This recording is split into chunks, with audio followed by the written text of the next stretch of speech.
BNP চেয়ারপারসনের উপদেষ্টা ও পাবনা জেলা বিএনপির আহ্বায়ক হাবিবুর রহমান হাবিব বলেছেন, দেশি বিদেশি কুচক্রী মহল বাংলাদেশকে নিয়ে ষড়যন্ত্রে লিপ্ত হয়েছে।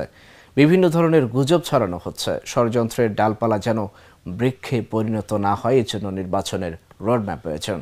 শনিবার সন্ধ্যায় ঈশ্বরদীর পাকশী ইউনিয়নের আমতলা মাঠে বিএনপির চেয়ারপারসন বেগম খালেদা জিয়ার আশু রোগ মুক্তি কামনায় পাকশী ইউনিয়ন বিএনপির আয়োজিত দোয়া ও ইফতার মাহফিলে তিনি এ কথা বলেন।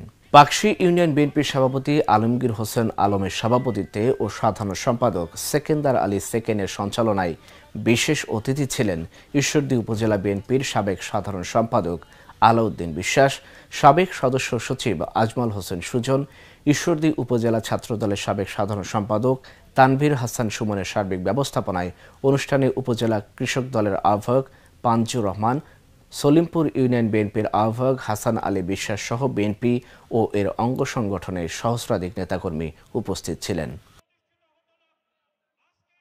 এই ইফতার মাহফিল সারা বাংলাদেশে আমরা গরিব দুঃখী সর্বশ্রেণীর মানুষকে নিয়েই আমরা ইফতারি পার্টি আয়োজন করছি। সংগঠনকে আরো শক্তিশালী করার জন্য সবার সাথে যাতে কোনো খারাপ ব্যবহার আমরা না করি, আমার দলের কোনো কর্মী, কোনো নেতারা যারা কোনো রকম কারোর সাথে কোনো চাঁদাবাজি, কোনো দখলদারি বা কোনো কিছু এইগুলোর ভিতরে না থাকে। ম্যাডাম খালেদা জিয়া কিন্তু সবসময় প্রধানমন্ত্রী যখন ছিলেন তখনও এবং বিরোধী দল যখন ছিল তখনও কিন্তু উনি ওই এতিমদের সঙ্গে প্রথম ইফতারি করেছেন। দীর্ঘদিন যাবৎ ম্যাডাম খালেদা জিয়া এতিমদের সাথে ইফতারি করা থেকে উনি বঞ্চিত হচ্ছেন, এতিমরা বঞ্চিত হচ্ছেন। আমি আশা করি আগামী দিনে আল্লাহর রহমতে উনি দেশে এসে এতিমদের সঙ্গে আগে যেমন উনি ইফতারিতে অংশগ্রহণ করেছেন তেমনভাবে যেন উনি ইফতারিতে অংশগ্রহণ করতে পারেন, এই প্রত্যাশা থাকবে। এবং আজকের এই দিনে এটুকু প্রত্যাশা করব, আগামী দিনে যেন আমরা একটা গণতান্ত্রিক পরিবেশে বাংলাদেশে সুন্দরভাবে সবাই বসবাস করতে পারি।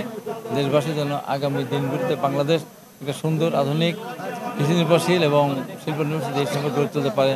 আমাদের নেতা যেন তারেক রহমান সেই সুযোগ পান, আল্লাহ পাকের কাছে এই প্রার্থনা করছে। আওয়ামী লীগ যে অপকর্মটা যেটা করেছে, আওয়ামী লীগ পুনর্বাসন না, এটা ফ্যাসিস্ট পুনর্বাসন। আওয়ামী লীগের বিরুদ্ধে তো আমার কোনো অভিযোগ ছিল না।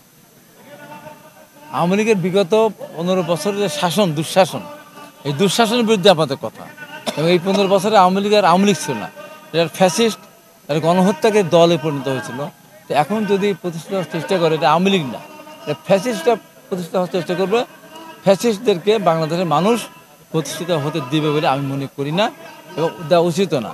কারণ তারা দেশে 15 বছর ভোটারবিহীন একটি সংস্কৃতি চালু করেছিল। ভোটারবিহীন, দিনের বেলা ভোট রাতে করেছে, ভোট ছাড়া নির্বাচন হয়েছে।